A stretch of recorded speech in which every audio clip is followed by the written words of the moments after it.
ሰዎች በተፈጥሮ ላይ ያደረሱት ጥፋት የደን ሽፋን እንዲመናመን እንዲሁም ደግሞ የመሬት መራቆት እንዲከሰት ምክንያት ሆኗል። ይህ ችግር ታዲያ ኢትዮጵያም ውስጥ አለ። ለምሳሌ 1950ዎቹ ላይ የኢትዮጵያ የደን ሽፋን 40% የሀገሪቱን መሬት ይሸፍን ነበር። 1990ዎቹ ላይ ታዲያ ይህ ቁጥር ወደ 3% ዝቅ ማለት ችሏል። ይህ የደን ሽፋን መመናመን የፈጠረው የአየር ንብረት ለውጥ ለጎርፍ አደጋ መከሰት፣ ለረሃብ እንዲሁም ደግሞ በሀገሪቱ ለድርቅ መከሰትም ምክንያት ሆኗል። ይህንን ታሳቢ በማድረግ 2011 ዓ.ም ላይ የተራቆተን መሬት ለመሸፈንና የአየር ንብረት ለውጥ ተጽዕኖን ለመከላከል የአረንጓዴ አሻራ መርሃ ግብር ተጀመረ። በአንድ ጀንበር 356 ሚሊዮን ችግኞችን መትከል በተቻለበት በዚህ ዓመት በአጠቃላይ 4.6 ቢሊዮን ችግኞች በዚህ መልኩ ተተክለዋል።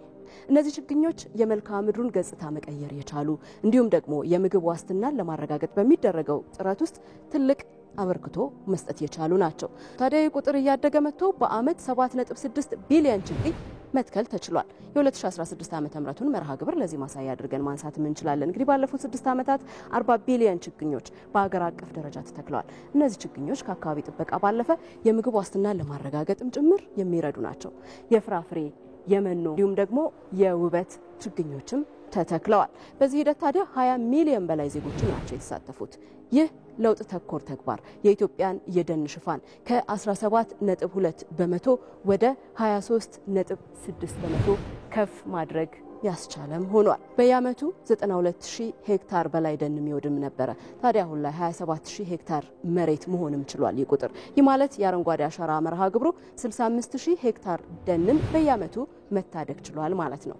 ከዚህ በተጨማሪ በእነዚህ 6 ዓመታት በችግኝ ማፍላት፣ በመንከባከብ እንዲሁም ደግሞ በደን ልማት ከ1 ሚሊዮን በላይ ዜጎች የስራ ዕድል ተፈጥሮላቸዋል። በቀጣይ 2 ዓመታት 10 ቢሊዮን ችግኞችን በሀገር አቀፍ ደረጃ ለመትከል ታቅዷል። እነዚህ ችግኞች ታዲያ ቀሪ የተራቆቱ መሬቶችን በማከም ሀገሪቱን አረንጓዴ በማልበስ የምግብ ዋስትናንም ለማረጋገጥ ይረዳሉ ተብለው ይጠበቃል።